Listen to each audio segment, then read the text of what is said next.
વિમાન મથક પર દુબઈ માટે સોનાની દાણચોરી કરનાર ઝડપાયા છે। સિહોર વિમાન મથક ઉપર દુબઈના વિમાનમાં એક જોડકા સાથે 4 વ્યક્તિઓને સુરક્ષા વિભાગે ઝડપી લીધા છે।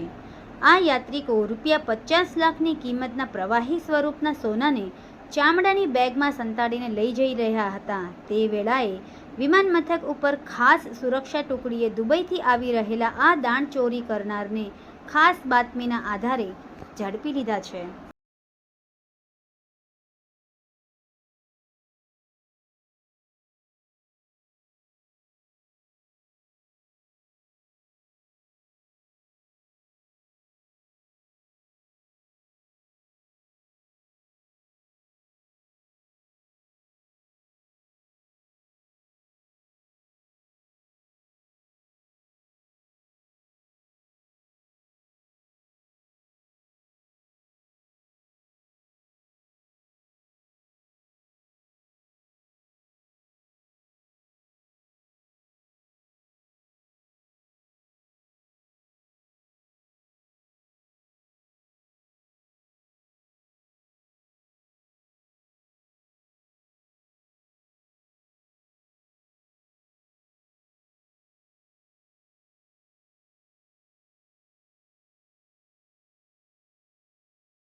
સમાજ માટે સત્ય માટે સત્યપૂર્ણ સમાચાર પ્રસારણ આપના મોબાઈલ પર તરત જ લાઈક કરો, શેર કરો અને સબસ્ક્રાઈબ પણ કરો। અને હા, ઘંટડી વગાડવાનું ન ભૂલશો। આભાર।